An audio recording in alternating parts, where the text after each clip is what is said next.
আসসালামু আলাইকুম। বাংলাদেশ বেতার গোপালগঞ্জ। খবর পড়ছি জান্নাতুল মাওয়া জেসিকা।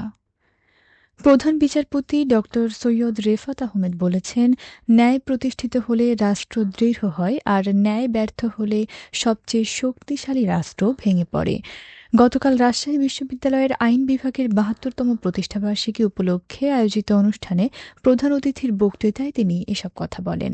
তিনি জানান, বিচার বিভাগ সংস্কারের রোড ম্যাপ অনুযায়ী পৃথক সুপ্রিম কোর্ট সচিবালয় প্রতিষ্ঠা বিচার বিভাগের কাঠামোগত স্বাধীনতা নিশ্চিত করবে। প্রধান বিচারপতি আরও বলেন, প্রযুক্তি নির্ভর ও মানবিক ন্যায় বিচার প্রতিষ্ঠাই সময়ের দাবি।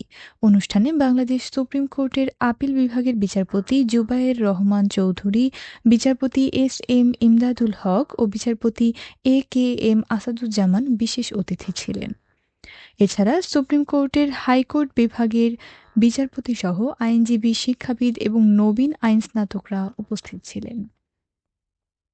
স্বরাষ্ট্র উপদেষ্টা মোহাম্মদ জাহাঙ্গীর আলম চৌধুরী জানিয়েছেন, হজরত শাহজালাল আন্তর্জাতিক বিমানবন্দরের কার্গো ভিলেজে ভয়াবহ অগ্নিকাণ্ডের ঘটনা তদন্তে ইংল্যান্ড, অস্ট্রেলিয়া, চীন ও তুরস্কের বিশেষজ্ঞদের আমন্ত্রণ জানানো হয়েছে।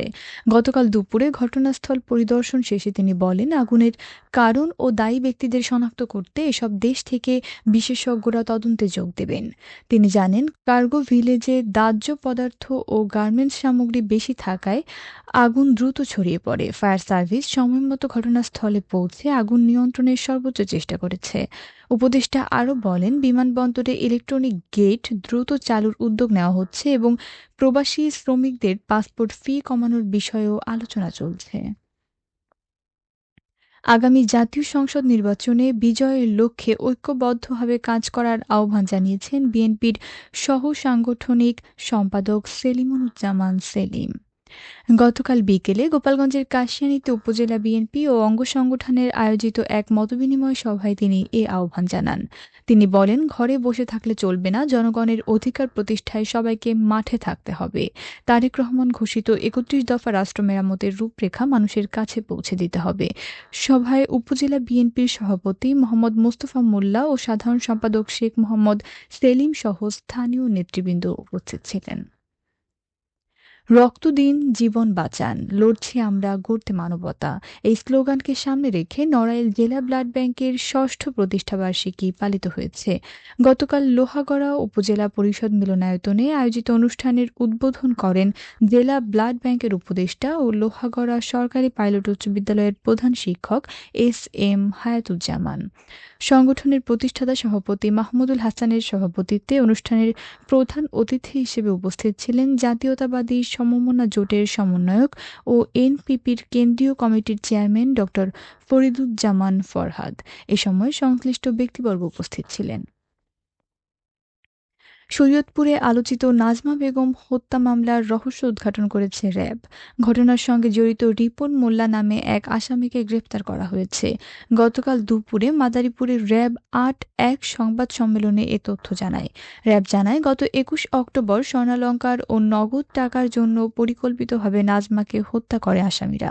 ঢাকার কেরানীগঞ্জ থেকে শহীদুল ইসলাম নামে এক সহযোগীকেও আটক করা হয়। তাদের কাছ থেকে একজোড়া স্বর্ণের বালা ও ৭,৫০০ টাকা উদ্ধার করা হয়েছে। পরে আসামিদের শরীয়তপুরের পালং মডেল থানায় হস্তান্তর করা হয়। নড়াইলের কালিয়া পৌর এলাকার বীর মুক্তিযোদ্ধা শেখ সৈয়দ বার্ধক্যজনিত কারণে গতকাল নিজ বাড়িতে ইন্তেকাল করেছেন। ইন্না লিল্লাহি ওয়া ইন্না ইলাইহি রাজিউন। মৃত্যুকালে তার বয়স হয়েছিল ৮২ বছর।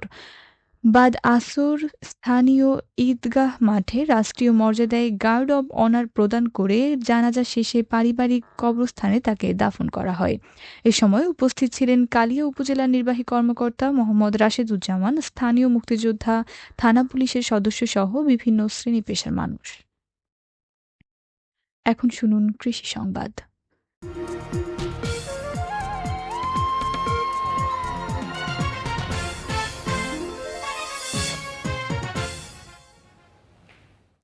গোপালগঞ্জ সদর উপজেলার রঘুনাথপুর গ্রামে আগাম শীতকালীন সবজি চাষে ব্যস্ত সময় পার করছেন কৃষকরা। পানি না নামলেও উপজেলার এই নিম্ন জলাভূমি এলাকায় কৃষকেরা ঘের পাড়ে আবাদ করছেন আগাম টমেটো। এবছর গ্রামের ২২০টি মাছের ঘের পাড়ে প্রায় ২৫ হেক্টর জমিতে টমেটো চাষ হয়েছে। ইতোমধ্যে গাছে এসেছে ফুল, কিছু গাছে ফলও ধরেছে। আর কিছুদিনের মধ্যেই বাজারে উঠবে এসব আগাম টমেটো। কৃষকদের আশা, আগাম ফসল বিক্রি করে তারা এবারেও ভালো লাভের মুখ দেখবেন। সবশেষে আবহাওয়া।